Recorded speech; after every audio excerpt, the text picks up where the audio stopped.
Hello everyone, আসসালামু আলাইকুম। সবাইকে স্বাগত জানাচ্ছি আমাদের আজকের এই স্পেশাল লাইভ ক্লাসটাতে। আজকে আমরা ঢাকা বিশ্ববিদ্যালয় নিয়ে মূলত কথা বলবো, তবে ঢাকা বিশ্ববিদ্যালয়ের এ কিংবা সি ইউনিট নিয়ে না। আজকে আমরা কথা বলবো ঢাকা বিশ্ববিদ্যালয়ের বি ইউনিট নিয়ে। বি ইউনিট, বি ফর কেউ বলে ব্যাকআপ, কেউ বলে বিতে বিকল্প, বিতে আরো অনেক কিছুই হয়।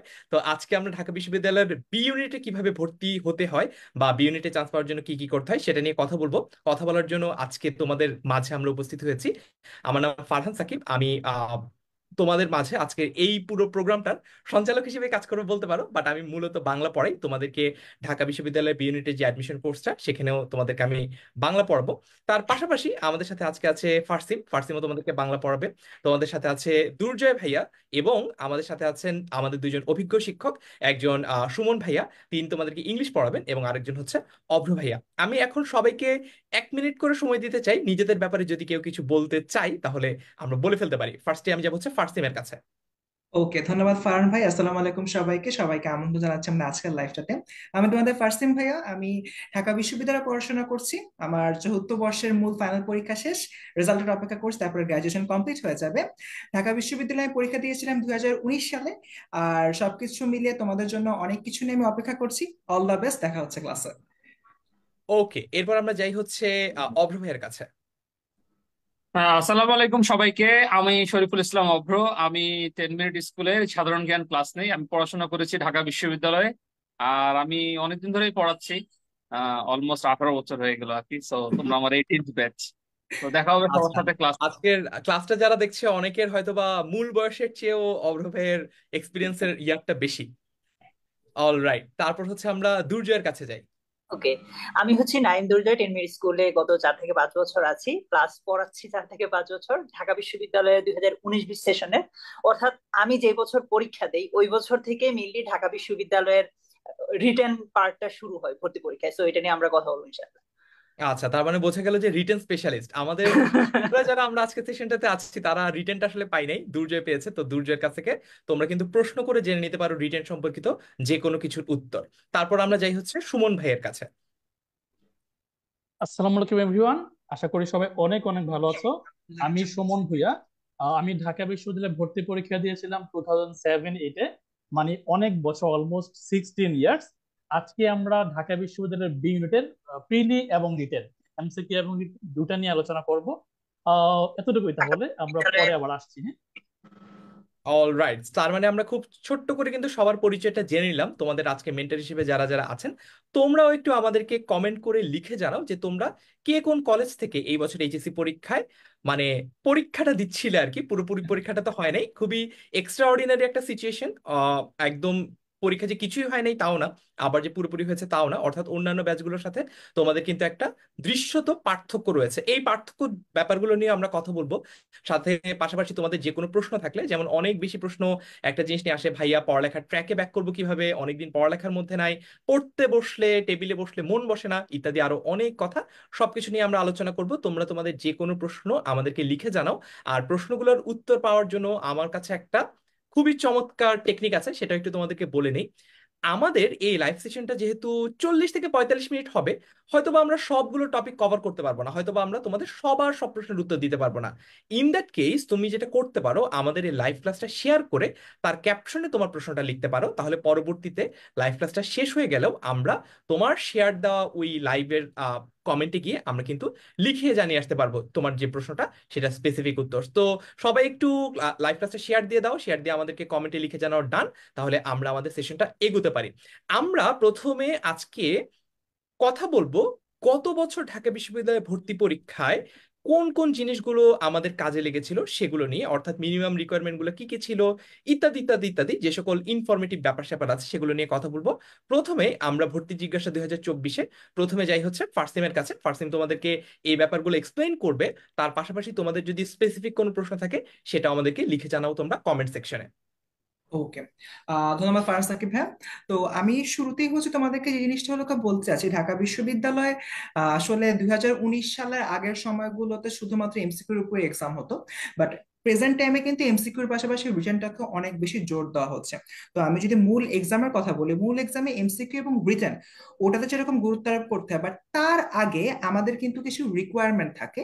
সেটা হচ্ছে কি আমাদের এইচএসসি জিপিএ কত আসছে এবং এসএসসি তে আমরা কিরকম রেজাল্ট করেছি।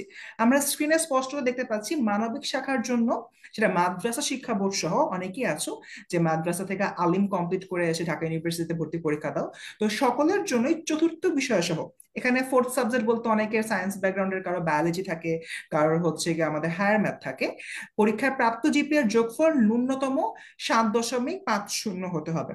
তার মানে তোমার এসএসসির যে জিপিএটা এবং এইচএসসির যে জিপিএটা উভয় মিলিয়ে 7.5 হতে হবে। ফর এন এক্সাম্পল, তুমি হচ্ছে এসএসসি তে জিপিএ 3.50 পেলে, আর তুমি এইচএসসি তে এসে জিপিএ 4 পেলে, দুটা যোগ করি 3.5 আর 4, তাহলে কিন্তু তোমার 7.5 হয়ে যাচ্ছে। তো এই জায়গাটা কিন্তু আমাদের মাথায় রাখতে হচ্ছে। বাট এখানে আরো একটা ছোট্ট বিষয় আছে, মাধ্যমিক এবং উচ্চ মাধ্যমিক উভয় জায়গায় আমার অবশ্যই ন্যূনতম জিপিএ 3 থাকতে হবে। অর্থাৎ তুমি যদি 3-এর নিচে পাও, সাপোজ 2.50 পেলে, তাহলে কিন্তু বিষয়টা হবে না। একইভাবে ব্যবসা শিক্ষা বিভাগের জন্য তোমার হচ্ছে গিয়ে একই ধরনের সিস্টেম, তোমার হলো গিয়ে এসএসসি এবং এইচএসসি মিলিয়ে ন্যূনতম জিপিএ অবভিয়াসলি তোমার 7.5 হতে হবে, এবং এসএসসি অথবা এইচএসসি তে অ্যাটলিস্ট তোমার জিপিএ 3 পেতে হবে, তা না হলে কিন্তু আলটিমেটলি হবে না। 3 এর নিয়ে যদি হয় তাহলে কিন্তু সমস্যা হয়ে যাবে। পরের স্লাইডটা যদি আমরা দেখি, তাহলে হলো এখানে দেখবো যে আমাদের মানবিক এবং ব্যবসা শিক্ষার পরে বিজ্ঞান শাখা নিয়ে কথাবার্তা বলা হচ্ছে। আমাদের বিজ্ঞান শাখার স্টুডেন্টদের জন্য কিন্তু এই মার্কটা বা যোগফলটা 7.5 না, এটা অ্যাকচুয়ালি 8। দেখা যাচ্ছে যে আমাদের এসএসসি তে ন্যূনতম 3.5 পেতে হবে, মানে এসএসসি বা এইচএসসি তে যে কোনোটাই হোক না কেন ন্যূনতম 3.5 ক্যারি করতে হবে, এবং উভয়ের যোগফল মিলিয়ে আমার কিন্তু আসলে 8 করতে হবে। তো এই জায়গা থেকে আমাদের যে বিষয়টা অবশ্যই মাথায় রাখতে হয়, আমাদের অনেকের মধ্যে একটা কমন প্রশ্ন থাকে, আচ্ছা ভাইয়া আমি তো হচ্ছে এসএসসি তে হলো গিয়ে 3.50 পেয়েছি, আবার এইচএসসি তে আমি 5 পেয়েছি, আমার এসএসসির জন্য কি আমি ভর্তি পরীক্ষা দিতে পারবো নাকি পারবো না? তোমার ভর্তি পরীক্ষায় সিলেকশন হওয়ার যে ক্রাইটেরিয়াটা তুমি কিন্তু ফিল আপ করছো, এটা কোনো প্রবলেম না। বাট একটা বিষয় তোমাদের জন্য পার্টিকুলারলি বলি, যেহেতু হচ্ছে গিয়ে সার্বিক পরিস্থিতির কারণে তোমাদের এবছরে এইচএসসি পরীক্ষাটা সম্পূর্ণরূপে সম্পাদিত হয়নি, তো তোমাদের ক্ষেত্রে রিকোয়ারমেন্টে কিছু পরিবর্তন আসলেও আসতে পারে। সেক্ষেত্রে হয়তো এটার উপরে এমফাসিস করা হতে পারে যে কিভাবে তোমাদের এসএসসি রেজাল্টটা যার যত ভালো তার জন্য একটু হলেও হালকা একটা অ্যাডভান্টেজ থাকার হাই প্রবাবিলিটি রয়েছে। তাই এই বিষয়টা আমি এক্স্যাক্টলি এখন যে নাম্বারগুলো দেখতে পাচ্ছি, এটা তো হলো বিগত বছরে, কিছুটা এই বছরে পরিবর্তন আসতে পারে। আমি এবার দুর্জয়ের কাছে যাচ্ছি বাকিগুলো বলার জন্য। ইয়েস, আচ্ছা, থ্যাংক ইউ দুর্জয়ের কাছে যাওয়ার আগে আমি একটু সবাইকে একটা কুইক র্যাপিড ফায়ার করতে চাই, র্যাপিড ফায়ার রাউন্ড। সেটা হচ্ছে আমি সবার কাছে একটা প্রশ্ন করব। কেউ কেউ অলরেডি পরিচয় দেওয়ার সময় বলে ফেলেছে, তারপর আমাদের স্টুডেন্টদের অনেক আগ্রহ থাকে এই বিষয়টা নিয়ে। এই প্রশ্নটা সবাইকে করব, প্রথমে ফার্সেমের কাছে এবং এরপরে সবার কাছে ঘুরে আসবে প্রশ্নটা। সেটা হচ্ছে যে আমরা কে কত সালে ভার্সিটি অ্যাডমিশন টেস্ট পরীক্ষাটা দিয়েছি। ফার্সিম, কত সালে ভর্তি পরীক্ষা দিয়েছিস? আচ্ছা, আমি মনে হয় এখানে সবার চেয়ে ছোট, 2019। 2019। আচ্ছা, এরপর হচ্ছে দুর্জয়। আমিও 2019-এই ভাই। আচ্ছা ঠিক আছে, তার মানে সবচেয়ে ছোট হওয়া হলো না ফার্সিমের। তারপর হচ্ছে আমরা যাই সুমন ভাইয়ের কাছে। সুমন ভাইয়ের অ্যাডমিশন টেস্ট দেওয়া হয়েছে কত সালে? আমি হচ্ছে সেকেন্ড ছোট। সেকেন্ড ছোট বলতে শরীফুল ইসলাম অভ্র ভাইয়া হচ্ছে আমার 2 বছরের সিনিয়র। আমি পরীক্ষা দিয়েছিলাম 2007-8 সেশন, অর্থাৎ 8-এ ভর্তি হয়েছিলাম। হ্যাঁ, তখন ক্লাস অল রাইট। আচ্ছা, আমরা তখন স্কুলে পড়ি। আর এরপর হচ্ছে অভ্র ভাই। অভ্র ভাই কত সালে ভর্তি পরীক্ষা দিয়েছেন? 2005-6 সেশনে আমি 6-এ ভর্তি পরীক্ষা দিচ্ছি। আমি শিওর না আমাদের আজকের ক্লাসটা যারা করছে তারা সবার তখন সবার জন্ম হয়েছে কিনা। যাই হোক, আর আমি ভর্তি পরীক্ষা দিয়েছি, আমার এইচএসসি 2015-তে ছিল, 2015 লাস্টের দিকে আমি ভর্তি পরীক্ষা দিয়েছি, মানে 2015 লাস্ট 2016 শুরু, এই রকম সময় মিলিয়ে পরীক্ষাটা দিয়েছি। অলরাইট, সো এরকম আরো মজার মজার কুইক ফায়ার রাউন্ড হবে, এক একটা ছোট ছোট প্রশ্ন করব, এবং তোমরা আমাদের ইনস্ট্রাক্টরদের সম্পর্কে এবং তাদের এরকম রিলেভেন্ট যে জিনিসগুলো, ইনফরমেশন গুলো, মজার মজার টুকরো টুকরো, সেগুলো আমরা জানবো এই সেশনটার মাঝে মাঝেই। এরপর যাচ্ছে দুর্জয়ের কাছে। দুর্জয়। থ্যাংক ইউ ভাই। আমরা সবাই জানি যে আমাদের একটা সময় ঢাকা বিশ্ববিদ্যালয় বি ইউনিটে শুধুমাত্র মানে বি ইউনিট স্টুডেন্ট মানবিকরাই পরীক্ষা দিতে পারতো। তো এখন কিন্তু আবার ব্যাপারটা একটু ডিফারেন্ট হয়ে গেছে, যে তুমি বি ইউনিট, তুমি ধরো এ ইউনিটের মেনলি ক্যান্ডিডেট, বা তুমি ধরো সায়েন্সে পড়ো কিংবা ব্যবসা শিক্ষায় পড়ো, তুমি কিন্তু চাইলে বি ইউনিটে পরীক্ষা দিতে পারবা। আগে যেটা ডি ইউনিট ছিল, এটা এখন কাইন্ড অফ বি ইউনিট হয়ে গেছে। তো ওই দিকটা বিবেচনায় ঢাকা বিশ্ববিদ্যালয়ের বি ইউনিটের সব মিলিয়ে যদি আমরা আসন সংখ্যা বলি, সেটা প্রায় 2934টা। এবার আসো, যে আমাদের ভর্তি পরীক্ষার নম্বর বন্টনটা কিরকম হবে। সো এমসিকিউ অংশের জন্য আমাদের তো দুইটা পার্ট এখন, একটা হচ্ছে এমসিকিউ আর একটা হচ্ছে রিটেন। এমসিকিউ অংশের জন্য 60 নম্বর থাকবে আমাদের বরাদ্দ। আর 60 নম্বর আমরা 45 মিনিটের মধ্যে উত্তর করব। 60 নম্বরের মধ্যে বাংলা বা অ্যাডভান্সড ইংলিশের 15টা প্রশ্ন 15 নম্বর, জেনারেল ইংলিশের 15টা প্রশ্ন 15 নম্বর, আর জিকে আন্তর্জাতিক প্লাস বাংলাদেশ দুটো মিলিয়েই 30টা প্রশ্ন 30 নম্বর। এই টোটাল হচ্ছে 60টা প্রশ্নের জন্য 60 নম্বর প্লাস 45 মিনিট। আমরা এই তো গেল এমসিকিউ। এবার যদি আমরা লিখিতের পার্টটা দেখি, রিটেনের পার্টটা যেটা নিয়ে স্টুডেন্টরা সবচেয়ে বেশি ভয় থাকে, সেটা হচ্ছে 40 নম্বরের জন্য তোমাকে 45 মিনিট দিবে।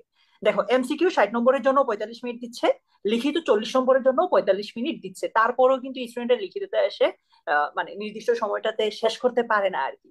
তো লিখিততে বাংলার জন্য 20 নম্বর, আর যারা ইলেকটিভ ইংলিশ তাদের জন্য, ইলেকটিভ ইংলিশ বলতে এটা অ্যাডভান্সড ইংলিশ আর কি মেনলি, তাদের জন্য 20 নম্বর, জেনারেল ইংলিশেরও 20 নম্বর। লিখিততে কিন্তু আবার জিকে নাই। এমসিকিউর জন্য তুমি জেনারেল নলেজ আছে, বাট লিখিততে কিন্তু আবার জেনারেল নলেজটা নাই। এই ছিল তোমার আগের 60 নম্বর, এখন 40 নম্বর। এই হচ্ছে টোটাল 100 নম্বর। আরো 20 নম্বর আছে, আমরা একটু পরের স্লাইডটাতেই দেখবো এটা। ওই 20 নম্বরটা একটু পর আমরা দেখছি, হ্যাঁ। তার আগে একটু বলি যে আমাদের মেধা স্কোরের ভিত্তিতে যে মেধা তালিকাটা তৈরি হবে সেটা কিভাবে হচ্ছে। ধরো তুমি মানবিক শাখা থেকে বি ইউনিটে পরীক্ষা দিচ্ছ, তো এটার জন্য একটা মেধা তালিকা হবে। তুমি বি ইউনিটে পরীক্ষা দিচ্ছ বাট তোমার বিভাগ ছিল ধরো বিজ্ঞান, সেটার জন্য আরেকটা মেধা তালিকা হবে। তুমি বি ইউনিটে পরীক্ষা দিচ্ছ বাট তোমার বিভাগ ছিল ধরো ব্যবসা শিক্ষা, সেটার জন্য আরেকটা মেধা তালিকা হবে। তো একটু আগে আমি বলছিলাম যে আমরা যদি পরের স্লাইডে যাই, একটু আগে কিন্তু আমি বলছিলাম যে আমাদের টোটাল 120 নম্বরের পরীক্ষাটা হবে। তার মধ্যে আমি 60 নম্বর তোমাদেরকে দেখিয়ে 100 নম্বর দেখিয়েছি, যে এমসিকিউ 60 মার্ক আর হচ্ছে লিখিত 40 মার্কস। আর বাকি 20 নম্বরের মধ্যে এসএসসির হচ্ছে 10 নম্বর, এইচএসসির হচ্ছে 10 নম্বর। এই টোটাল হচ্ছে 120 নম্বর। তোমাদের মনে এখন অনেক কনফিউশন থাকতে পারে যে ভাইয়া এসএসসির 10 নম্বর কিভাবে আসতেছে, এইচএসসির 10 নম্বর কিভাবে আসছে। আমরা এটাও একটু পরে দেখিয়ে দিচ্ছি। আমরা দেখো তোমার এসএসসির যে জিপিএটা আছে সেটার সাথে 2 গুণ করলে যত হয় অত হচ্ছে তোমার নম্বর। ধরো তুমি এসএসসি তে জিপিএ 5 পেলে, 5-এর সাথে 2 গুণ করলে হবে 10, তার মানে তুমি 10-এ 10 পাচ্ছ। এইচএসসিটা তো এখন আমরা ভালো বলতে পারছি না, এটা নিয়েও ফারহান ভাই আজকে দিয়ে তোমাদের সাথে কথা বলবেন। সো এই সব মিলেই হচ্ছে আমাদের 120 নম্বরের পরীক্ষাটা। আর একটা জিনিস এখানে দেখো, এমসিকিউ অংশে যারা পাশ করবে তাদের মধ্যে থেকে বি ইউনিটের নির্ধারিত আসন সংখ্যা সর্বোচ্চ 5 গুণ শিক্ষার্থীর লিখিত অংশের উত্তরপত্র মূল্যায়ন করা হবে। ধরো এমসিকিউতে যতজন পাশ করছে তার মধ্যে সিট, এই যে আমরা দেখলাম 2900 প্লাস সিট, 2900-র সাথে 5 গুণ করলে যতটা হয় অত গুণ খাতা মেনলি দেখা হবে। তারপর সিরিয়াল অনুযায়ী যে ফার্স্ট হবে সেকেন্ড হবে ওইভাবে মূলত বিভাগ দেওয়া হবে আর কি। ঠিক আছে, ওকে। অল আমরা রাইট, সো দুর্জয়ের কাছ থেকে আমরা কিন্তু শর্টে জেনে নিলাম একদম কিভাবে তোমাদের মার্ক ডিস্ট্রিবিউশনটা হয়, বা কিভাবে কিভাবে নম্বর বন্টন করা হয়, এবং কিভাবে আসলে মেধা তালিকাগুলো করা হয়। বি ইউনিটে সবাই পরীক্ষা দিতে পারে, সায়েন্সের হও কিংবা কমার্সের হও কিংবা আর্টসের হও, সবাই তোমরা পরীক্ষা দিতে পারবা, কিন্তু সবার কিন্তু মেরিট লিস্টটা আলাদা হবে। অর্থাৎ সায়েন্সের লিস্টটা আলাদা হবে, কমার্সের লিস্টটা আলাদা হবে, আর্টসের লিস্টটা আলাদা হবে। সায়েন্সের সাথে কিন্তু সত্যি কথা বলতে আর্টসের একজন স্টুডেন্টের ডিরেক্ট কম্পিটিশন হয় না। একই প্রশ্নে তুমি পরীক্ষা দিচ্ছ, কিন্তু তোমার যেই মেধা তালিকাটা সেটা আলাদাই হচ্ছে। এবং প্রত্যেকটা ইউনিট থেকে, অর্থাৎ সায়েন্সের জন্য সিট আলাদা করা, কমার্সের জন্য সিট আলাদা করা, আর্টসের জন্য সিট আলাদা করা। এই জন্য আসলে ভয়ের কোনো কারণ নাই যে আমার সাথে তো একটা সায়েন্সের স্টুডেন্টও কম্পিট করছে, এটা নিয়ে ভয়ের কোনো কারণ নাই। এটা একদমই অমূলক একটা দুশ্চিন্তা। এইবার আমাদের পরের যে র্যাপিড ফায়ার রাউন্ড সেটার জন্য যাব, সেটা হচ্ছে আমরা সবাই একটা করে বই রিকমেন্ড করবো নিজের রিলেভেন্ট সাবজেক্টের। প্রথমে যাই হচ্ছে আমি ফার্সিমের কাছে। ফার্সিম, বাংলা একটা স্টুডেন্টকে যদি তুই যে কোনো একটা বই রিকমেন্ড করতে বলিস, তুই কোনটা বলবি? আর একটা ডিসক্লেইমার দিয়ে দেই, আমরা নিজেদের প্ল্যাটফর্মের বাইরের বইয়ের নাম বলবো, দেখি আমরা একটু নিউট্রালি বলি বইয়ের নাম। আচ্ছা, ফার্সিম। ওকে, থ্যাংক ইউ ভাই। যদি নিজেদের প্ল্যাটফর্মের বাইরে বলতে হয় আমি অবশ্যই সাজেস্ট করবো ধ্রুব বইটা, এটা অনেক বেশি ভালো বাংলা ফার্স্ট পেপার এবং সেকেন্ড পেপারের জন্য। অলরাইট, একটা বই, কিন্তু সবাই একটা বই রিকমেন্ড করতে পারবো, ঠিক আছে। তারপর আমি যাব হচ্ছে সুমন ভাইয়ের কাছে। ইংরেজির জন্য সুমন ভাই একটা বই যদি বলেন, কোন বইটা? আচ্ছা, বেসিক্যালি আমরা যেহেতু মানবিক অর্থাৎ বি ইউনিট নিয়ে কথা বলছি, বি ইউনিটে ইদানিং কালে অর্থাৎ গত 6-7 বছর যাবত ওদের টেক্সট বই থেকে কোশ্চেন আসে। তো টেক্সট বইয়ের পাশাপাশি আমরা যদি গ্রামার পার্টের জন্য কোনো একটা বই রাখতে চাই, সেটা হচ্ছে বাংলাদেশের কোনো বই না আসলে সেটা হচ্ছে ইংরেজি রাইটার একটা বই। বইটার নাম হলো ক্লিফ স্টোফেল, CLIFF ক্লিফ স্টোফেল। এটা হচ্ছে আমার কাছে এই কারণে বেটার মনে হয় যে এটা একেবারে বেসিক থেকে শুরু করে অ্যাডভান্স লেভেল পর্যন্ত আছে। So my suggestion goes for Cliffs TOEFL. All right, Cliffs TOEFL একটা হলুদ মলাটের বই, তোমরা দেখলেই চিনতে পারবা। একদম ক্যাটক্যাটা হলুদ রঙের, মানে বাজারে অনেকগুলো বইয়ের মাঝেও তাকালে যে ওই বইটা দেখা যায়, অনেক দৃশ্যমান একটা বই আর কি। তারপর যাই হচ্ছে অভ্র ভাইয়ের কাছে। অভ্র ভাই, জেনারেল নলেজের জন্য কোন একটা বই আপনি সাজেস্ট করবেন?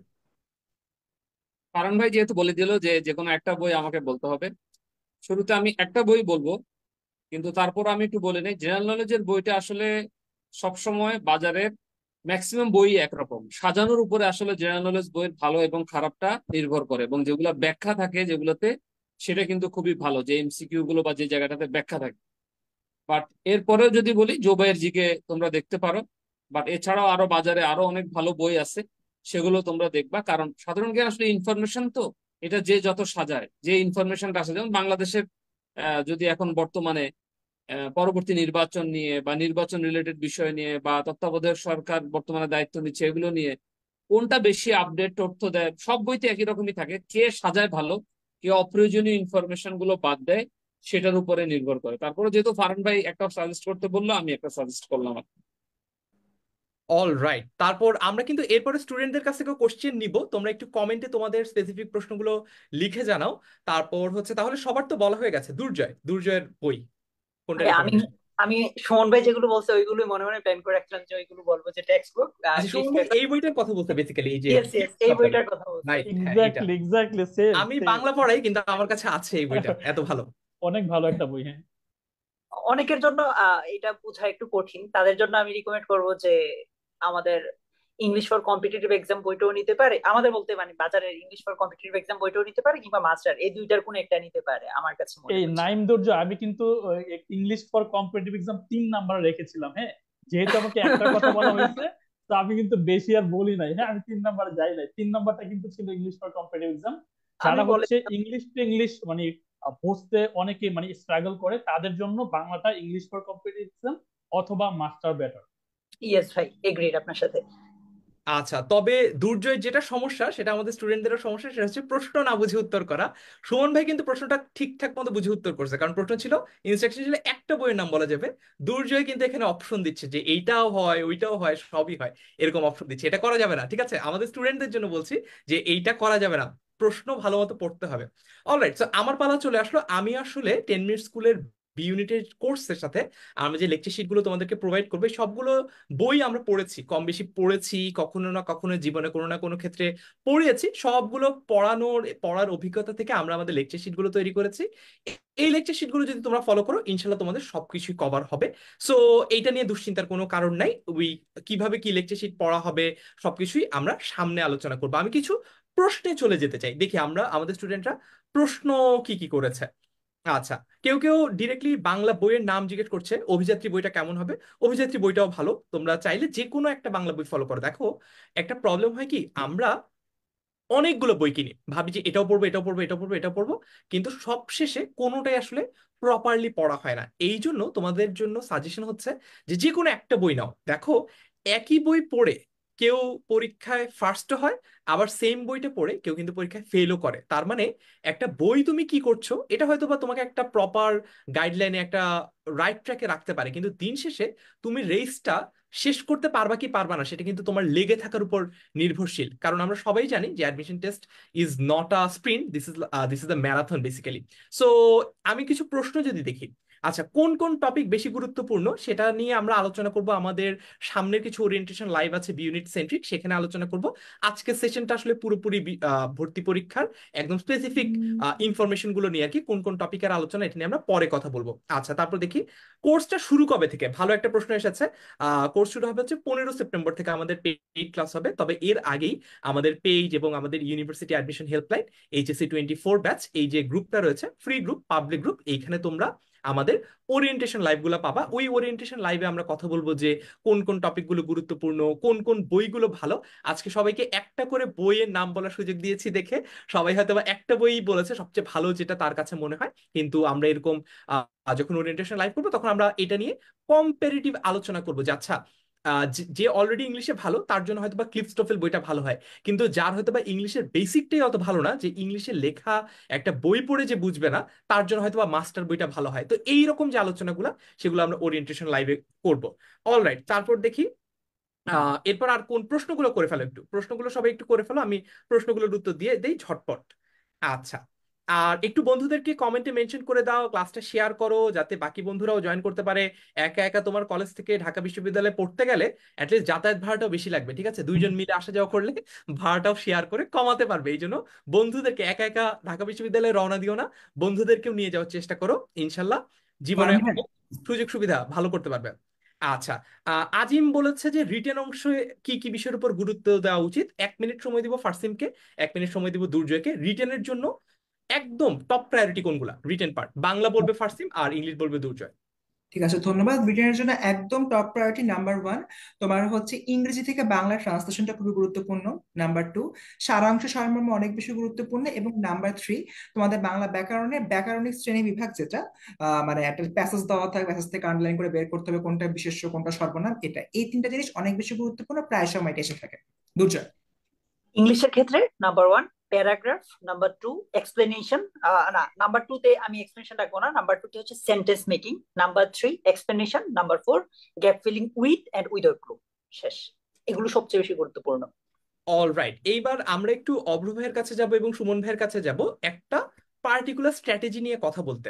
আমরা স্লাইডে দেখতে পাচ্ছি যে আমাদের একটা ভুল উত্তরের জন্য 0.25 নম্বর করে কাটা যায়, অর্থাৎ প্রতি 4টা ভুল উত্তরের জন্য একটা সঠিক প্রশ্নের যে নম্বর আমার প্রাপ্য ছিল, পাওনা ছিল, সেই নম্বরটা কেটে ফেলা হয়। ঠিক আছে, এই যে নেগেটিভ মার্কিংটা, এই নেগেটিভ মার্কিং এর সাথে আমাদের শিক্ষার্থীরা প্রথমবারের মতো পরিচিত হচ্ছে, কারণ এর আগে আমরা যখন বোর্ড পরীক্ষাগুলো দিয়েছি এসএসসি বা এইচএসসি, তখন আমাদের নেগেটিভ মার্কিং ছিল না, আমরা সব পারি না পারি সবকিছু আমরা দিয়ে আসার চেষ্টা করতাম। এখন আমি একটু অভ্র ভাইয়ের কাছে যাই, যে অভ্র ভাইয়ের আসলে সাজেশনটা কি, একটা স্টুডেন্ট এই নেগেটিভ মার্কিং এর রিস্কটা কিভাবে সে মিটিগেট করতে পারে। এরপর আমি যাব হচ্ছে সুমন ভাইয়ের কাছে। কারণ ভাই নেগেটিভ মার্কিং সবচেয়ে বেশি মানুষ কনফিউজ হয় আমার কাছে মনে হয় জিকের ক্ষেত্রে, কারণ জিকের প্রত্যেকটা লাইনে তো এক একটা ইনফরমেশন। তো খুব সহজে যদি বলি সেটা হলো প্র্যাকটিস করতে হবে প্রচুর পরিমাণে।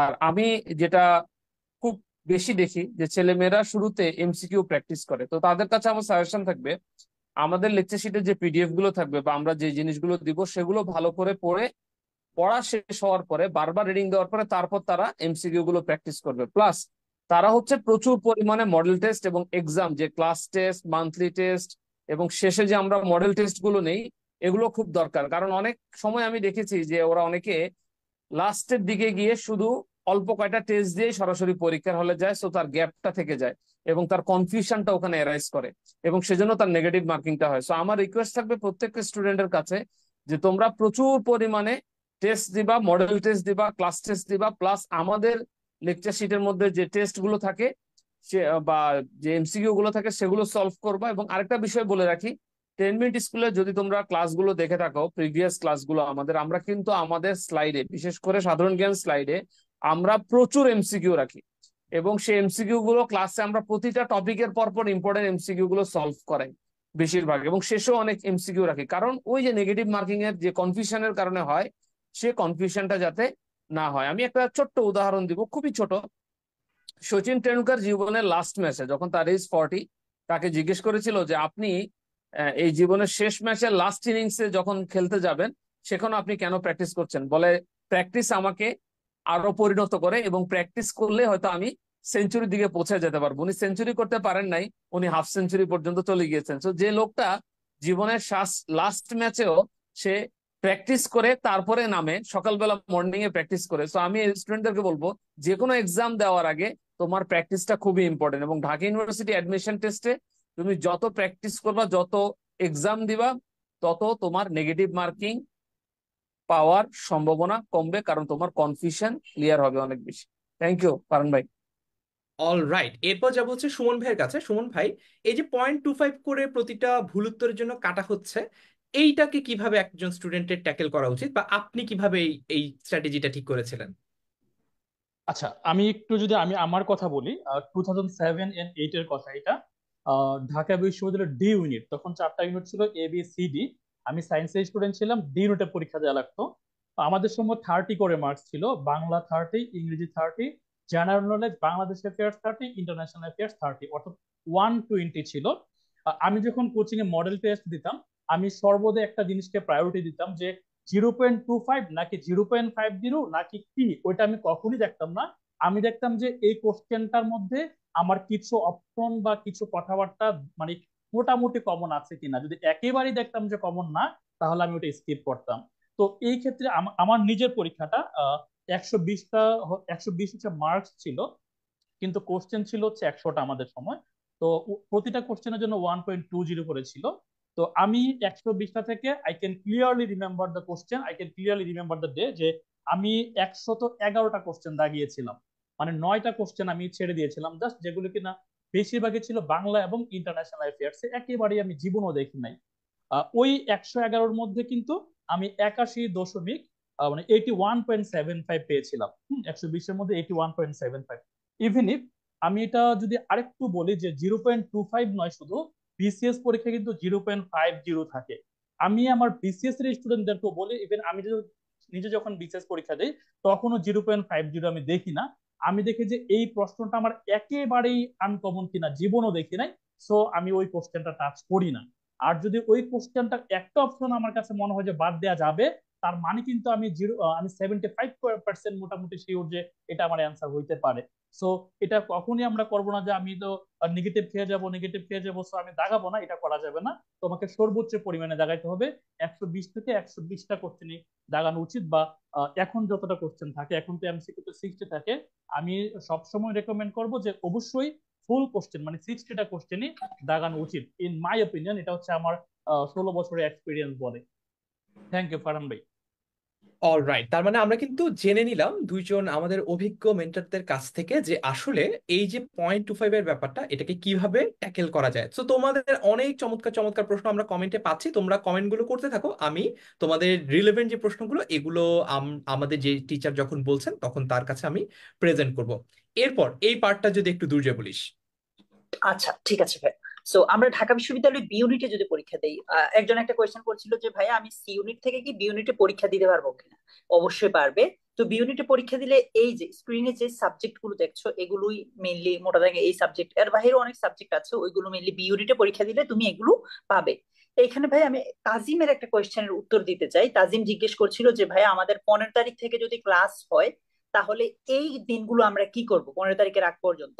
তো আমি ইংলিশের ক্ষেত্রে আমি একটু সাজেশন দিব, প্লাস সুমন ভাইকে রিকোয়েস্ট করবো আমার পর যদি ভাই একটু বলে। আমি বলবো যে ইংলিশের ক্ষেত্রে তুমি এই 15 তারিখের আগ পর্যন্ত প্লিজ বেসিকটা ক্লিয়ার করে নাও, যাতে করে তোমাকে যখন ইংলিশের মূল ক্লাসগুলো আমরা করাবো কোর্সে, তখন যাতে তোমার এইটা মনে না হয়, আমি তাজিম সহ সবাইকে বলছি, এটা মনে না হয় যে ভাই আমি একদমই বুঝতে পারছি না। So parts of speech, sentence, tense, এই রিলেটেড যে বেসিক টপিক গুলো আছে, এগুলোতে একটু ভালো দক্ষতা অর্জন করে ফেলা উচিত এই 15 তারিখের আগ পর্যন্ত। এটা আমার সাজেশন থাকবে। সুমন ভাই আপনি যদি একটু বলতেন।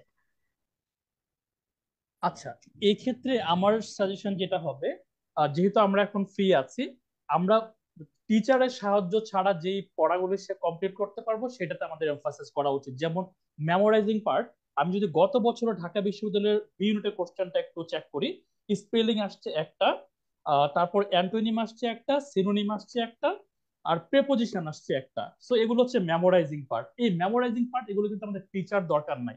এই মেমোরাইজিং পার্ট গুলো কোনগুলো? Preposition, vocabulary, synonym, antonym, phrase, idiom, প্রবাদ বাক্য, তারপর হচ্ছে স্পেলিং। এই মেমোরাইজিং পার্ট গুলো আমরা অ্যাটলিস্ট 5 থেকে 7টা প্রশ্ন পাবো। এগুলোর জন্য আমার টিচার দরকার নাই, এগুলো হচ্ছে আমরা আপাতত পড়াটা আগায় রাখতে পারি। আর বেসিক যাদের একেবারে দুর্বল, দুর্জয়ের সাথে আমি হচ্ছে সুর মিলিয়ে বলতে চাই, যাদের বেসিক দুর্বল, যেমন পার্টস অফ স্পিচ চিনি না, নাউন কোনটা, প্রনাউন কোনটা, অ্যাডজেক্টিভ কোনটা, নাউনের প্রকারভেদ বুঝি না, হ্যাঁ, প্রপার কোনটা, কমন কোনটা, এই কমন বিষয়গুলো যেগুলো খুবই বেসিক, এই বিষয়গুলো যদি আমরা আপাতত জেনে যাই, তাহলে টিচার যখন ক্লাস নিবে তখন আমাদের জন্য বেটার হবে টিচারকে আন্ডারস্ট্যান্ড করতে পারা বা টিচারকে বুঝতে পারাটা। সো এতটুকুই। অনেক অনেক ধন্যবাদ দুইজনকেই, দুর্জয়কে এবং সুমন ভাইকে। সো আমরা এটাও জেনে নিলাম যে আসলে আমাদের মেইন ক্লাস তো শুরু হবে 15 সেপ্টেম্বর, বাট 15 সেপ্টেম্বরের আগেও কিন্তু আমাদের অনেক কিছু করার আছে। একটা জিনিস একটু গুরুত্বপূর্ণ, সবাইকে মনে করিয়ে দিই, আমরা অনেক দিন ধরে পড়ালেখার মাঝে নাই। পড়ালেখা থেকে অনেক দূরে, এই জন্য একটু পড়ালেখাটা স্টার্ট করে দিতে হবে। একদম 15 তারিখ যখন তোমাদের পেইড কোর্সটা বা পেইড ক্লাসগুলো শুরু হয়ে যাবে, তখন আসলে আর দম ফেলারও ফুরসত পাবা না। এই জন্য, এবং বিশ্বাস করো, ভয় দেখাচ্ছি না, বাস্তবতা তোমাদেরকে একটু বুঝিয়ে দিচ্ছি। অ্যাডমিশন টেস্টের পড়ার প্রেশার এত বেশি, এটার মধ্যে যখন তুমি একবার ঢুকে যাবা, এখান থেকে কিন্তু বের হয়ে আসার উপায় একমাত্র যখন তখনই পাবে, যখন তুমি ভর্তি পরীক্ষায় পাশ করে বের হয়ে আসতে পারবে। মানে ভর্তি পরীক্ষাটা দেওয়া পর্যন্ত কিন্তু ডেইলি বেসিসে তোমাকে হয়তোবা 6, 8, 10, 12 ঘন্টা যার যতটুকু দরকার পরীক্ষায় ভালো করার জন্য, ততটুকু সময় প্রতিদিন দিতে হবে। এই কারণে 15 সেপ্টেম্বরের আগ পর্যন্ত যারা পড়ালেখা থেকে অনেক, হ্যালো, হ্যালো, হ্যাঁ ভাইয়া, শোনা যাচ্ছে অলোকে। হ্যাঁ, সো 15 সেপ্টেম্বরের আগে পর্যন্ত যারা পড়ালেখা থেকে দূরে আছি, অনেক বেশি অনভ্যাসের মধ্যে আছে, একটু পড়ার টেবিলে ফিরে আসি। আমি একটা সাজেশন আমার লাস্ট আরেকটা লাইভে শেয়ার করেছিলাম, সেটা হচ্ছে আমি এরকম সিচুয়েশন হলে যেটা করতাম, আমার বিশ্ববিদ্যালয়ে ইয়ার ফাইনাল পরীক্ষা হতো, তার মানে সারা বছর আসলে তেমন একটা পড়ালেখা করতাম না, দৌড়ঝাঁপের মধ্য দিয়ে আসলে সারা বছরটা কেটে যেত। ইয়ার ফাইনালের আগে যখন একসাথে এক পুরো বছরের সবকিছু একসাথে পড়তে হতো, তখন আমি পড়ার অভ্যাস তৈরি করার জন্য, একটানা অনেকক্ষণ পড়ার অভ্যাস তৈরি করার জন্য প্রথমে গল্পের বই দিয়ে পড়া শুরু করতাম। অর্থাৎ পড়ার টেবিলে আমি বসতাম, বসে গল্পের বই পড়তাম, হয়তোবা 1, 1, 2, 2 দিন পরে দেখা যেত যে হ্যাঁ, পড়ার অভ্যাসটা আস্তে আস্তে ফিরে এসেছে, আমি একটানা অনেকক্ষণ পড়তে পারছি। তো এই জিনিসগুলো কিন্তু তোমরা ইমপ্লিমেন্ট করে দেখতে পারো, ইনশাল্লাহ তোমাদেরও সাকসেসফুল হওয়ার সম্ভাবনাটা বেড়ে যাবে। এইবার এতক্ষণ আমরা ওভারঅল ঢাকা বিশ্ববিদ্যালয়ের ইউনিট নিয়ে কথা বলেছি। এই সেগমেন্টটাতে যাওয়ার আগে আরেকটা র্যাপিড ফায়ার রাউন্ডে যেতে চাই, যেহেতু এটা খুব ইন্টারেস্টিং, স্টুডেন্টরাও পছন্দ করছে, কমেন্টেও দেখলাম। এইবারের প্রশ্ন হচ্ছে যে আমরা কে কোন প্রাইমারি টার্গেট নিয়ে পরীক্ষাটা দিয়েছি, অর্থাৎ বি ইউনিটের জন্য ঢাকা বিশ্ববিদ্যালয়ে কি আমাদের প্রাইমারি টার্গেট ছিল? যারা যারা আজকের এই সেশনে আছি, ঢাকা বিশ্ববিদ্যালয়ে যদি প্রাইমারি টার্গেট হয়ে থাকে, তাহলে কোন ইউনিটের জন্য আমরা প্রিপারেশন নিয়েছি? প্রথমে আমরা যাই হচ্ছে দুর্জয়ের কাছে। দুর্জয়, তোর ভাই আমার প্রাইমারি টার্গেট ঢাকা বিশ্ববিদ্যালয় ছিল, প্লাস বি ইউনিটি ছিল, একমাত্র এটাই টার্গেট ছিল। একমাত্র এটাই টার্গেট? কোনো ব্যাকআপ ছিল না? না, শুরু দিকে কোনো ব্যাকআপ ছিল না। আচ্ছা, ঠিক আছে। So do you recommend this, যে স্টুডেন্টদের কি ব্যাকআপ সহ আগানো উচিত নাকি ব্যাকআপ ছাড়া? ডেফিনেটলি ব্যাকআপ সহ আগানো উচিত, এত বড় রিস্ক নেওয়া দরকার নাই ভাই। আচ্ছা, ঠিক আছে, তার মানে তোমরা দুর্জয়ের মতো এত রিস্ক নেওয়া দরকার নেই, কারণ দুর্জয়ের মতো মেধাবী তো আমরা নাও হতে পারি, তাই না? আচ্ছা, তারপর আমরা অভ্র ভাইয়ের কাছে যাই। অভ্র ভাইয়ের মেইন টার্গেট কি ছিল? আমাদের সময় আমি ডি ইউনিট থেকে চান্স পেয়েছি আমাদের সময়। আর আমি আসলে একটা থিমে বিশ্বাস করি সব সময়, এটা এটা আমার সব জবের যত পরীক্ষা আছে সব জায়গায়, সেটা হলো আমি প্রিপারেশন ভালো নিব সব সময়, আমার পরীক্ষা যাতে যেখানে দেই সেখানে আমি চান্স পাই। এবং আমার টার্গেট ছিল আমাকে একটা ভালো সাবজেক্ট পেতে হবে। আর আমি যেহেতু ঢাকার বাইরে পড়ালেখা করেছিলাম, সো ঢাকা বিশ্ববিদ্যালয়ে পড়া আমার একটা ড্রিম ছিল। সো সেহেতু আমি আমার ওই ড্রিম আসলে আমার ঢাকা ইউনিভার্সিটি ছিল, যেটা হলো সবচেয়ে বড় বিষয়। তো সেই জন্য আমি লাইফে শুরু থেকে ড্রিম ছিল আমি ঢাকা বিশ্ববিদ্যালয়ে পড়বো। সো আমি সবসময় বলি সবাইকে, প্রিপারেশন ভালো নাও, অটোমেটিক পরীক্ষা ভালো হবে। এবং আহ, সব জায়গায় পরীক্ষা দিবা, কারণ তুমি যখন অনেক জায়গায় চান্স পাবা, তখন তোমার মধ্যে কনফিডেন্সটা অনেক বেড়ে যাবে। যেমন আমাদের সময় জাহাঙ্গীরনগর ইউনিভার্সিটিতে পরীক্ষা হতো। তো আমাদের সময় জাহাঙ্গীরনগর ইউনিভার্সিটির পরীক্ষাটা আগে হতো। তো ওখানে সাবজেক্ট ওয়াইজ পরীক্ষা হতো, প্রত্যেকটা সাবজেক্ট ওয়াইজ পরীক্ষা হতো আমাদের সময়। তো আমি প্রথম যেটাতে চান্স পেয়েছিলাম সেটা হলো অ্যানথ্রোপোলজিতে, এবং আমি অ্যানথ্রোপোলজিতে ফার্স্ট হয়েছিলাম রিটেন। তো আমার ওইটা আমাকে প্রচুর কনফিডেন্স নিয়ে আসে আমার ভেতরে, যে আমি এটা হয়েছে, তার মানে হয়তো সামনের গুলো হবে। তো এই জন্য আমি বলবো যে সব জায়গায় পরীক্ষা দিবা, প্রিপারেশন ভালো নাও, যেখানে সাবজেক্ট ভালো হবে সেখানে তুমি ইনশাল্লাহ টিকে যাবে। অলরাইট, পারসিম, টার্গেট কি ছিল? আচ্ছা, আমার টার্গেট ছিল বুয়েটের আর্কিটেকচার, আর প্ল্যান বি ছিল হলো আমাদের ঢাকা ইউনিভার্সিটি বি ইউনিট। আমার সময় যদি ডি ইউনিট ছিল, বাট বুয়েটের আর্কিটেকচার যখন হলো না, তখন প্ল্যান বি ওয়ার্ক আউট। তো সবার জন্য বলবো, আর যাই হোক, রিস্ক না নিয়ে প্ল্যান বি রাখা ফরজ। আচ্ছা, তারপর যাই হচ্ছে সুমন ভাইয়ের কাছে।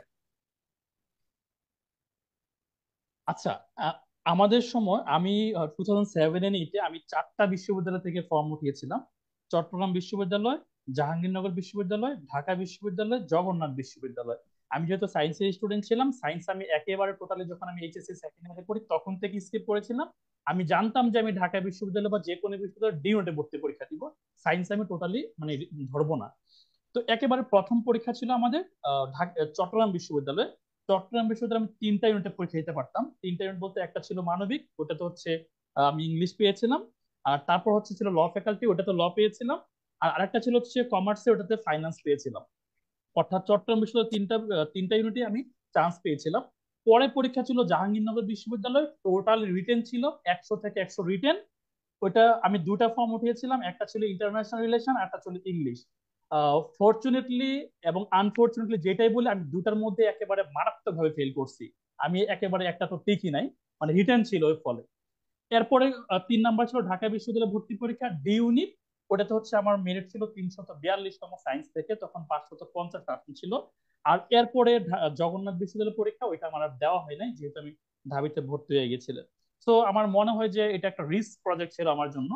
রিস্ক হলো আমার হাতে অনেকগুলো অপশন ছিল, বিকজ চট্টগ্রাম ছিল, জাহাঙ্গীরনগর ছিল, ঢাকা ইউনিভার্সিটি ছিল। হ্যাঁ, অনেকগুলো অপশন ছিল, বাট এখন কিন্তু পরীক্ষা দেওয়া যা কম, কারণ জিএসটি তে কিন্তু সবগুলো চলে আসছে। সো আমার মনে হয় যে ওই যে ফার্সিন যে কথাটা বললো, হাতে একটা অপশন রাখাটা বেটার। ফারহান ভাই। অল রাইট, সো সবার কাছ থেকে সবার প্রাইমারি টার্গেটটা জেনে নিলাম। আমার প্রাইমারি টার্গেট মনে হয় স্টুডেন্টদের কাছে কখনোই বলা হয়নি। আমার প্রাইমারি টার্গেট ঢাকা ইউনিভার্সিটির আইবিএ ছিল, আর আমার সেকেন্ডারি টার্গেট ছিল বিদেশ চলে যাওয়া।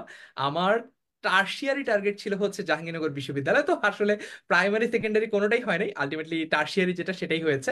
তো জাহাঙ্গীরনগরে পড়লেও ছাত্র হিসেবে খুব একটা খারাপ ছিলাম না, I can guarantee you that. তো আসলে কেন তারপরও প্রাইমারি টার্গেটে পড়া হয় নাই, সেকেন্ডারি টার্গেটে হয় নাই, এই যে ব্যর্থতার গল্পগুলো তোমাদের সাথে আমরা শেয়ার করতে চাই আমাদের সামনের আপকামিং দিনগুলোতে। কারণ আদারওয়াইজ সবাই সবসময় সাকসেস স্টোরি বলে, কিন্তু আমরা আসলে সবার সেলিব্রেশনটাই দেখি, যেটা সামনে সবাই করে, যে হ্যাঁ সাফল্যের পরে যে উদযাপনটা, এটা আমরা দেখি। কিন্তু ওই সাফল্যের পিছনে যে স্ট্রাগল গুলো, ওই সাফল্যের পিছনে যে ব্যর্থতাগুলো, এগুলো নিয়েও আমরা কথা বলবো, যাতে তোমরা সবসময় মোটিভেটেড থাকো। কখনোই যাতে একটা জায়গায় হোঁচট খেলা, সেই হোঁচট খাওয়াটা যাতে তোমাদের থেমে যাওয়ার কারণ না হয়, এটা নিয়ে আমরা পুরো অ্যাডমিশন সিজনে কিন্তু কাজ করবো, আমাদের পুরো টিচার প্যানেল। এইবার তোমাদের অনেকের কাছ থেকে প্রশ্ন পেলাম যে ভাইয়া আমাদের এই কোর্সটা শুরু হবে কবে, এবং এখানে আসলে কি পড়ানো হবে, কিভাবে পড়ানো হবে। চলো এটা নিয়ে একটু শর্টে তোমাদেরকে ডেসক্রাইব করি, তারপর লাস্টে একটা কিউএনএ সেশন দিয়ে আমরা আজকে সেশনটা শেষ করব। সো আমরা এতক্ষণ ঢাকা বিশ্ববিদ্যালয়ের বি ইউনিট নিয়ে কথা বলেছি। ঢাকা বিশ্ববিদ্যালয়ের বি ইউনিটে বেসিক্যালি তিনটা মাত্র সাবজেক্ট পড়তে হয়, বাংলা, ইংলিশ আর জেনারেল নলেজ। তো বাংলা, ইংলিশ আর জেনারেল নলেজের উপরই এমসিকিউ পরীক্ষা হয়, সিকিউ পরীক্ষা হয়। সেটা নিয়ে অলরেডি তোমাদেরকে বিস্তারিত ফারসিম ভাইয়া আর দুর্জয় ভাইয়া বলেছে। এখন আমি তোমাদেরকে বলি আমরা কোন কোর্সে তোমাদেরকে এই সকল জিনিসপত্র পড়াবো। আমাদের কোর্সটার নাম হচ্ছে B unit Dhaka varsity admission course 2024, অর্থাৎ তোমাদের ব্যাচ যেটা, সেটার নামেই কিন্তু কোর্সটা। এখন কোর্সে ভর্তি হবো কিভাবে? এইখানে যদি তুমি দেখো অনেকগুলো কোর্স রয়েছে। বি ইউনিট সেকেন্ড টাইমার এটা 2023 ব্যাচের জন্য। এছাড়া বাকি যে কোর্সগুলো রয়েছে, medical, Dhaka varsity A unit, Dhaka varsity B unit, Dhaka varsity C unit, সবগুলোই কিন্তু 2024 ব্যাচের জন্য, অর্থাৎ তোমাদের জন্য। তো তুমি ঢাকা বিশ্ববিদ্যালয়ের বি ইউনিটের উপর ক্লিক করলা। ক্লিক করার পরে তুমি কিন্তু চলে আসবা আমাদের এই যে প্রোডাক্ট ডেসক্রিপশন পেজ বা পিডিপি আমরা বলি, এইখানে চলে আসবা। এইখানে টোটাল প্রাইসটা হচ্ছে 3500 টাকা, কিন্তু এখনো ক্লাস শুরু হওয়ার আগ পর্যন্ত একটা ডিসকাউন্ট আছে। ডিসকাউন্টে তোমরা ভর্তি হতে পারো 2750 টাকায়। তো ভর্তি হওয়ার জন্য তোমরা কোর্সটি কিনুন এই বাটনটাতে ক্লিক করবা। বাটনটাতে ক্লিক করে সামনের দিকে যাবা, তারপর হচ্ছে এখানে নিচে একটা গ্রিন বাটন আছে শুরু করুন, এইখানে ক্লিক করবা। ক্লিক করার পরে কিন্তু তোমরা যে কোনো পেমেন্ট গেটওয়ে দিয়ে, বিকাশ, নগদ অথবা যে কোনো ব্যাংক দিয়ে তোমরা পে করতে পারবা, এবং তোমরা দ্রুততম সময়ের মধ্যে আমাদের কোর্সে ক্লাস শুরু করে দিতে পারবা। সো এভাবেই খুব সহজেই তোমরা ঢাকা বিশ্ববিদ্যালয়ে তোমাদের যে জার্নিটা, সেই জার্নিটা আমাদের সাথে শুরু করতে পারবা। এবং ইনশাল্লাহ আমরা তোমাদেরকে কথা দিচ্ছি, এই যে তোমাদের হাত আমরা একবার ধরলাম, এই হাত আর ছাড়াছাড়ি হবে না। বিশ্ববিদ্যালয়ে তোমাকে ইনশাল্লাহ চান্স পাইয়েই ছাড়বো। এবং গত বছর আমার মনে আছে আমরা প্রায় 8 থেকে 9 মাস ক্লাস পরীক্ষা নিয়েছি। অ্যাডমিশন টেস্ট, যেহেতু অনেকগুলো অ্যাডমিশন টেস্ট হয়েছে, কিছু পরীক্ষা, বিশেষত গুচ্ছ যে ভর্তি পরীক্ষাটা ছিল, গুচ্ছ জিএসটি যে বিশ্ববিদ্যালয় ভর্তি পরীক্ষাটা, এটা রমজান মাসের পরে চলে গিয়েছিল। এই জন্য আরো 2 মাস এক্সট্রা আমরা কিন্তু ক্লাস পরীক্ষার ব্যবস্থা করেছিলাম। তোমাদের জন্য একই কথা প্রযোজ্য। কোর্স শেষ বা ক্লাস শেষ, খোদা হাফেজ, 10 মিনিট স্কুল এই নীতিতে বিশ্বাস করে না। যতদিন পর্যন্ত তোমাদের প্রয়োজন আমরা তোমাদের পাশে সর্বোচ্চ রকম ভাবে থাকার চেষ্টা করব। সো আমাদের লাস্ট দিকে চলে এসেছি আমরা। এইবার যদি তোমাদের কোনো প্রশ্ন থাকে, সেই প্রশ্নগুলো তোমরা আমাদেরকে কমেন্টে লিখে জানাও, আমরা ঝটপট তার উত্তরগুলো দিয়ে দিব। আর যদি এই সেশনের পরেও তোমাদের কোনো প্রশ্ন থাকে কোর্স নিয়ে, কোর্সের ক্লাস নিয়ে, টিচারদেরকে নিয়ে, বা অন্য যে কোনো কিছু নিয়ে, তোমরা যে কোনো সময় কল করতে পারো এই নম্বরে। এখন আমি কয়েকটা প্রশ্ন যদি তোমাদেরকে একটু একটু দেখি। আজকের সেশনে অনেক গুরুত্বপূর্ণ জিনিস আলোচনা হয়েছে।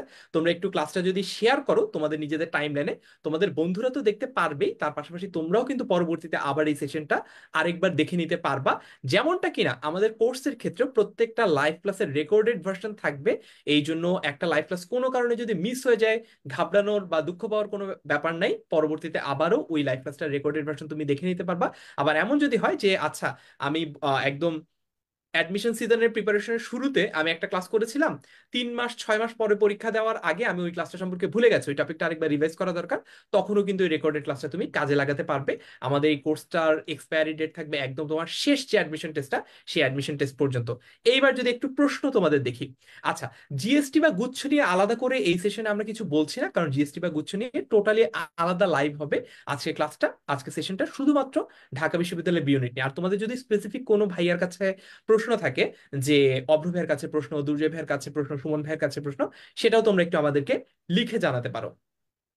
আচ্ছা, আহ অগাস্টিন বলেছে যে বি ইউনিটের পাশাপাশি আইবি এর প্রিপারেশন নেওয়া কি রিস্কি কিনা। আমার কাছে মনে হয় এটা একটা বেটার অপশন। আইবি এর পাশাপাশি বি ইউনিটের প্রিপারেশন না নিয়ে বি ইউনিটের পাশাপাশি আইবি এর preparation now. I I hope যে আমি কি মিন করতে চেয়েছি তুমি বুঝতে পেরেছো। তার মানে তোমার প্রাইমারি টার্গেটটা যদি বি ইউনিট হয়, ইনশাল্লাহ বি ইউনিট হবেই। এরপরে গো ফর দ্য এক্সেলেন্স, এরপর তুমি আইবিএ এর জন্য ট্রাই করো। ঠিক আছে, আইবিএ কে প্রাইমারি টার্গেট না ধরে আইবিএ কে তুমি আইবিএ কে সেকেন্ডারি টার্গেট রাখাটা তোমার জন্য প্রেফারেবল হবে। দেন অ্যাগেইন এটা আসলে একজনের সিচুয়েশন আরেকজন কখনোই এভাবে পুরোপুরি জাজ করে বলতে পারে না, কারণ আমি তো জানি না যে তুমি আসলে ম্যাথমেটিক্যাল প্রবলেম কত দ্রুত সলভ করতে পারো, কত নির্ভুলভাবে সলভ করতে পারো। তুমি আসলে ইংলিশের তোমার অবস্থাটা কি একদম বিগিনার লেভেলে নাকি অ্যাডভান্স লেভেলে, এটা তো আমি বাইরে থেকে বলতে পারছি না। এটা তোমার সিদ্ধান্তটা একটু তোমাকেই নিতে হবে। আচ্ছা, পলিন আক্তার জিজ্ঞেস করেছে, ফার্সিমের কাছে যাই, শুধু অনলাইন ক্লাসের উপর নির্ভর করা কি যথেষ্ট হবে কিনা। আচ্ছা, ধন্যবাদ। একটা কথা তোমাদেরকে বলি, সেটা হচ্ছে তুমি অনলাইনে পড়ো অফলাইনে পড়ো, at the end of the day তোমার বাসায় নিজের জন্য যদি একটা সেপারেট স্টাডি আওয়ার না থাকে, তোমার কোনোটাই অ্যাকচুয়ালি কোনো প্রকার কাজ হবে না। সো পড়াটার চাইতে আমি তোমাকে দুইটা বিষয় উপরে জোর দিতে বলবো। নাম্বার ওয়ান, তোমার হচ্ছে বেশি বেশি প্র্যাকটিস করতে হবে নিজে নিজে, এবং নাম্বার টু, নিজের স্টাডি আওয়ারটা একদম পার্টিকুলারলি মেনটেন করতে হবে। ফারহান ভাই, যদি কিছু আপনি অ্যাড করতে চান এখানে। আমার আর খুব বেশি কিছু অ্যাড করার নেই, আমি এরপর পরের প্রশ্নটাতে যাব, কারণ আমরা এখন কিউএনএ সেশনে আছি। দুর্জয়ের কাছে যাই। দুর্জয়ের কাছে একজন জানতে চেয়েছে সে এসএসসি তে 4.44 পেয়েছে, সে কি ঢাকা বিশ্ববিদ্যালয়ে ভর্তি পরীক্ষা দিতে পারবে কিনা। অবশ্যই পারবে, বাট বাকিটা ডিপেন্ড করছে এইচএসসির উপর আর কি। All right. তারপর হচ্ছে একটা প্রশ্ন পেয়েছি, এটাও দুর্জয়ের কাছে যাই, সেটা হচ্ছে যে পরীক্ষা কি শর্ট সিলেবাসে হবে নাকি ফুল সিলেবাসে হবে। ঢাকা বিশ্ববিদ্যালয় একদম ঘোষণা দিয়ে শর্ট সিলেবাসে পরীক্ষা নেয়, তো শর্ট সিলেবাসেই হবে, এতটুকু ভরসা রাখতে পারো ঢাকা বিশ্ববিদ্যালয়ের উপর। All right. এরপরে যাব হচ্ছে অভ্রভের কাছে। অভ্রভে একটা প্রশ্ন আমরা প্রতিনিয়ত পাই, সেটা হচ্ছে যে দিনে কত ঘন্টা পড়তে হবে। আচ্ছা, অ্যাডমিশন টেস্টের জন্য আসলে এখন এটা তোমরা যেহেতু ইউনিভার্সিটি অ্যাডমিশনের জন্য অ্যাটলিস্ট 8 আওয়ার্স তোমাদের পড়াশোনা করতে হবে, বাট আমি একটা বিষয় বলি, সেটা হলো পড়াটা আসলে নিজের উপরে নির্ভর করে। তুমি যতক্ষণ পড়লে, এমন আছে অনেকে হয়তো 8 ঘন্টায় পড়ে কাভার করতে পারে না, তার 12-15 ঘন্টাও পড়া লাগে। অনেকে আছে যে যে 8 ঘন্টা পড়ে সে 6 ঘন্টা পড়লেও কাভার হয়। এটা আসলে অ্যাকচুয়ালি একটা মানুষের নিজের উপর নির্ভর করে। তবে আমার একটা সাজেশন এই ক্ষেত্রে, সেটা হলো তোমরা টাইমটাকে ভাগ করে ফেলো। সকালে যদি 3 ঘন্টা পড়ো, তুমি দুপুরে 1-2 ঘন্টা পড়ো, রাত্রে 3 ঘন্টা পড়ো বা 4 ঘন্টা পড়ো, এবার নিজের টাইমটা ভাগ করে ফেলো। এবং যেটা হলো প্রতিদিন একই টাইম মেনটেন করার চেষ্টা করো। তুমি যদি 8 ঘন্টা পড়ো, ডেইলি 8 ঘন্টা পড়ার চেষ্টা করবো। অনেকে দেখা গেছে যে একদিনে 10 ঘন্টা পড়ে, পরের দিন 3 ঘন্টা পড়ে। সো এভারেজ করলে দেখা গেছে উইকে আসলে তার পড়াটা কিছুই হয় না। সো প্রতিদিন একটা টাইম মেনটেন করার জন্য ট্রাই করো। আই হোপ সো ভালো কিছু হবে ইনশাল্লাহ। অলরাইট, সো এটা আমরা জেনে নিলাম একটা বহুল জিজ্ঞাসিত প্রশ্ন। সুমন ভাইয়ের কাছে যাই। সুমন ভাইয়ের কাছে প্রশ্ন হচ্ছে যে আমাদের একজন শিক্ষার্থী রেনেসা প্রশ্ন করেছে, বৈপ্লবিক প্রশ্ন, যে what is the first thing I should study for my admission preparation, কি দিয়ে শুরু করবে ও?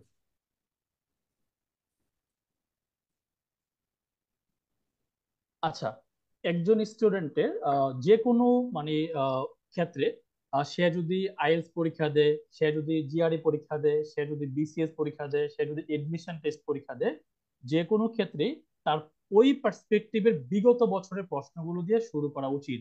কেন? উদাহরণস্বরূপ আমরা যদি ঢাকা বিশ্ববিদ্যালয়ের বিগত 5 বছরের একটা কোশ্চেন ব্যাংক দিয়ে শুরু করি, তাহলে আমার একটা ধারণা আসবে যে ইংলিশ কোন কোন টপিক থেকে প্রশ্ন আসে, বাংলা কোন কোন টপিক থেকে প্রশ্ন আসে, জিকে কোন কোন টপিক থেকে প্রশ্ন আসে, এবং আমার কিভাবে ওই টপিকগুলোর উপরে প্রিপারেশন নেওয়া উচিত। অবশ্যই যে কোনো স্টুডেন্টের তার মানে কোশ্চেন ব্যাংক দিয়ে শুরু করতে হবে, এটা ছাড়া অন্য কোনো অপশন নাই। কারণ ভাই, অল রাইট, তার মানে আমরা কিন্তু মোটামুটি তোমাদের বেশিরভাগ প্রশ্নই জেনে নিলাম। সময় স্বল্পতার জন্য হয়তো বা আজকে সবার প্রশ্নের উত্তর সরাসরি দেওয়ার সুযোগ হচ্ছে না, কিন্তু তোমাদের কাছে স্টিল একটা অপশন আছে, সেটা হচ্ছে আমাদের এই লাইভটা শেয়ার করে ক্যাপশনে যদি তোমরা তোমাদের প্রশ্নটা লিখে জানাও, আমরা কিন্তু কমেন্টে গিয়ে তোমাদের পরবর্তীতে উত্তরটা দিয়ে দেবো। তো যারা লাইভটা আগে শেয়ার করো নাই, এখনো শেয়ার করে দিতে পারো, যাতে পরবর্তীতে আমাদের সাথে তোমাদের এই যোগাযোগটা থাকে। আমি সবার কাছ থেকে বিদায় নিব। বিদায় নেওয়ার আগে সবাই যদি আহ শেষ কথা হিসেবে কিছু বলতে চাই, প্রথমে ফার্সিমের কাছে, তারপর দুর্জয়, তারপর অভ্র ভাই, তারপর সুমন ভাই। সো ফার্স্টে ফার্সিম, আজকে বিদায় লগ্নে কি বলা যায়? বিদায় লগ্নে একটা পার্টিকুলার প্রশ্নের অ্যান্সার আমি দিতে চাই। সেটা হচ্ছে, একজন বলতেছিল যে ভাইয়া কোন কোন টপিক গুরুত্বপূর্ণ। হ্যাঁ, টপিক গুরুত্বপূর্ণ, একটা ইম্পর্টেন্ট থিং। বাট তুমি যখন ইনিশিয়ালি প্রিপারেশন নেওয়া শুরু করবে, তোমার টার্গেট থাকবে বইয়ের সবকিছুই আমি পড়বো, কারণ অ্যাডমিশনে বলা যায় না বইয়ের কোথা থেকে প্রশ্ন আসবে।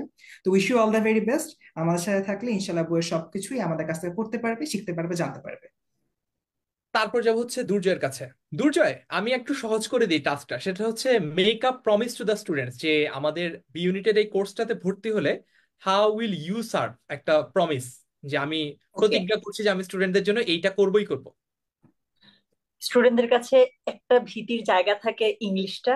আমি এতটুকু প্রমিস করতে পারি, ইংলিশটা, overall English plus specially English রিটেনের যে ভয়টা আছে, এটা ইনশাল্লাহ থাকবে না যদি আমাদের গাইডলাইন ফলো করে পুরো কোর্সে। আচ্ছা, তারপর হচ্ছে অভ্র ভাইয়ের কাছে যাব। স্টুডেন্টদের কাছে অভ্র ভাইয়ের প্রমিস কি এই কোর্সে যারা ভর্তি হবে তাদের জন্য? আমি একটা কথা বিশ্বাস করি যে স্বপ্ন দেখতে হবে লাইফ, জীবনে যে কোনো অবস্থায় স্বপ্ন দেখতে হবে। স্বপ্ন দেখতে টাকা লাগে না, স্বপ্ন দেখতে লাগে আনন্দ, স্বপ্ন দেখতে লাগে মনের সাহস। স্বপ্ন দেখো, তোমার এসএসসি এবং এইচএসসি রেজাল্ট তুমি আর চেঞ্জ করতে পারবে না। রেজাল্ট যাই হোক, তুমি টিকবা নাকি টিকবা না, সিজিপিএ যাই হোক, তুমি ঝাঁপায় পড়ো, চেষ্টা করো। কম জিপিএ নিয়ে চান্স পাওয়া, এটা এক অদ্ভুত আনন্দ আছে। সো আমি মনে করি তোমার সিজিপিএ যাই হোক, ট্রাই করো, ইনশাল্লাহ তুমি চান্স পাবো। আরেকটা বিষয়, আমাদের 10 মিনিট স্কুল, আমরা যারা জিকে ক্লাস নিচ্ছি, আমাদের জিকে ডিপার্টমেন্ট সম্পূর্ণ পড়াগুলো আমরা রেডি করে দেই। তোমরা চোখ বন্ধ করে আমাদের উপর ট্রাস্ট করো, এবং তোমরা অনলাইন ক্লাস ফেথ নিয়ে করতে পারো, কারণ হচ্ছে এটা তোমার টাইম সেভ করবে অনেক বেশি। সো 10 মিনিট স্কুলের সাথে থাকো, সব আমরা রেডি করে দেবো ইনশাআল্লাহ। তুমি শুধু আমাদেরকে সময় দিবা এবং ঠিক মতো বাসায় পড়াশোনা করবা। তারপর যাব হচ্ছে সুমন ভাইয়ের কাছে। সুমন ভাইয়ের প্রমিসটা কি স্টুডেন্টদের জন্য? কারণ ভাই, আপনার একটা কথা খুব ভালো লেগেছে আমার কাছে, সেটা হলো তোমাদের হাত ধরলাম। খুবই ভালো লাগলো এই সেন্টেন্সটা, হাত ধরলাম। এইটা, এটা কতটুকু মিন করে আসলে, আর যে আমরা ছাত্রদেরকে কতটুকু ওন করি। তাছাড়া আমার আরেকটা কথা, সেটা হলো এখানে যারা আমরা পড়াচ্ছি, লিস্ট, হ্যাঁ, একদম ছোট যে বাচ্চাটি নাইম দুর্য, সেও কিন্তু 4 বছর ধরে পড়ায়। তো এটা কিন্তু মানে এখানে এক্সপিরিয়েন্স সবাই আমরা, আর অভ্রবায়া থেকে শুরু করে সবাই কিন্তু লিস্ট আমরা 4 ইয়ার্স 5 ইয়ার্স ধরে পড়াই। তো সবাই কিন্তু, যেহেতু আমরা এক্সপিরিয়েন্স, আশাই করতে পারি যে তারা ভালো কিছু পাবে। আর তাদেরকে আমি লাস্ট যে সেন্টেন্সটা বলতে চাই, তারা সবাই কিন্তু বিপ্লবী।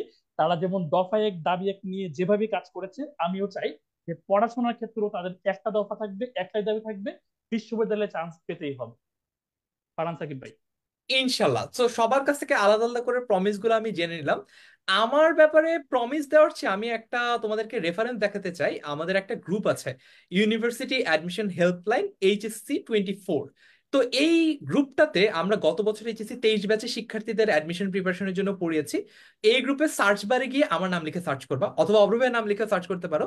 তোমরা তখন বুঝতে পারবা যে আসলে আমরা কথায় না কাজে বিশ্বাসী। এই জন্য আলাদা করে কোনো প্রমিস দিচ্ছি না, তোমরা নিজেরা যাবা এই গ্রুপটাতে, যাবা, আবারও নামটা বলি, university admission helpline, HSC 24 batch. এই গ্রুপে গিয়ে আমার নাম লিখে সার্চ দাও প্রথমে, অথবা স্ক্রল ডাউন করো, নিচে গিয়ে দেখো গত বছরের স্টুডেন্টদেরকে আমরা কিভাবে সার্ভিস দিয়েছি, কত দিন পর্যন্ত সার্ভিস দিয়েছি, এবং যখন একটা স্টুডেন্ট চান্স পায় নাই তখন তার অনুভূতিটা কেমন ছিল, বা যারা চান্স পেয়েছে তাদের অনুভূতিটা কেমন ছিল, সবকিছুরই একদম সচিত্র যে প্রামাণ্য যে দলিল সেটা তোমরা নিজেরাই ওই গ্রুপে গিয়ে দেখতে পারবা, সো এই গ্রুপটাতেও জয়েন করে ফেলতে পারো। সো সবাইকে অনেক অনেক ধন্যবাদ জানিয়ে আজকের মতো আমরা এখানেই বিদায় নিতে চাই, তবে আজকেই বিদায় নিচ্ছি। সামনে যখন তোমাদের ক্লাস নেওয়া শুরু করবো তখন কিন্তু আর কোনো ছাড়াছাড়ি হবে না। 15 সেপ্টেম্বর থেকে ইনশাল্লাহ আমাদের এই কোর্সের অফিসিয়াল জার্নি পেইড ক্লাসটা শুরু হবে। তবে তার আগে আমরা বেশ কিছু ওরিয়েন্টেশন লাইভের প্ল্যান করেছি। ওরিয়েন্টেশন লাইভের যে রুটিনগুলো সেগুলো সময় এবং টপিক সহ আমরা আমাদের 10 মিনিট স্কুলের পেজ, 10 মিনিট স্কুলের গ্রুপ সব জায়গায় আমরা সার্কুলেট করে দিব, তোমরা দেখে নিতে পারবা। অর্থাৎ তোমাদের এই যে জার্নিটা সেই জার্নিটা স্মুথ করার জন্য সব রকম প্রচেষ্টাই কিন্তু আমরা করছি। ইনশাল্লাহ তোমাদের সাথে আমাদের দেখা হবে। তবে একটা কথা একটু বলে নেই, তুমি আর আমরা, আমাদের মধ্যে সম্পর্কটা হচ্ছে শিক্ষক এবং শিক্ষার্থী। তোমরা যদি এই পেইড কোর্সটাতে ভর্তি নাও হও তারপরেও তোমরা আমাদের শিক্ষার্থী। তার মানে এই না যে তোমাদের তোমাদের একটা হেল্প লাগবে বা তোমার একটা সাজেশন লাগবে, একটা মেন্টরশিপ লাগবে, একটা প্রশ্ন আছে তোমার মাথায়, সেই প্রশ্নটার উত্তর আমরা দিব না, এটা হতে পারে না। তার মানে তোমাদের যদি ইচ্ছা হয়, তোমাদের যদি ভালো মনে হয়, তোমাদের যদি আমাদের উপর আস্থা থাকে, তাহলে ঢাকা বিশ্ববিদ্যালয়ে বি ইউনিট এইচএসসি 2024 ব্যাচের জন্য আমাদের যে পেইড কোর্সটা এটাতে ভর্তি হতে পারো। আর যদি আর্থিক অসঙ্গতি বা অন্য যে কোনো কারণেই হোক তুমি যদি ভর্তি নাও হতে চাও, you are welcome to do that. কিন্তু যদি কখনো কোনো প্রশ্ন মাথায় আসে, যদি কখনো কোনো সাজেশন, হেল্প, মেন্টরশিপ ইত্যাদি যা কিছু দরকার হয়, ডোন্ট হেজিটেট। কখনো এটা নিয়ে হেজিটেট করার দরকার নেই যে আমি তো আসলে কোর্সে ভর্তি হই নাই, ফারহান ভাইকে নক দিলে হয়তোবা আমার উত্তর দিবে না। এটা কখনোই হবে না ইনশাল্লাহ। এটাই তোমাদের কাছে আমার শেষ প্রমিস। ইনশাল্লাহ দেখা হবে ক্লাসে। আজকের মতো এখানেই বিদায় দিচ্ছি। আসসালামু আলাইকুম, আল্লাহ হাফেজ সবাইকে।